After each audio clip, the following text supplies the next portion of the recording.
السلام علیکم، آپ دیکھ رہے ہیں نور اردو پوائنٹ۔ خدا مجھے ہر دن فجر کی نماز سے شروع کرنے کی توفیق دے، مجھ سے کبھی فجر کی نماز قضا نہ ہو، آمین۔ اور وہ دعائیں تو کبھی بھی رد نہیں کرتا، ہاں اپنے پاس سنبھال لیتا ہے اور پھر وہ عطا کرتا ہے وہاں جہاں ہم نے گمان بھی نہیں کیا ہوتا۔ رب سے اور ماں باپ سے دور ہو کر انسان ہمیشہ پریشان ہی رہتا ہے۔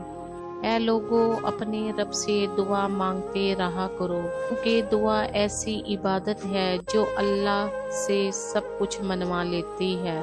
بے شک جو نماز نہیں پڑھتا وہ سکون کا مطلب نہیں جانتا۔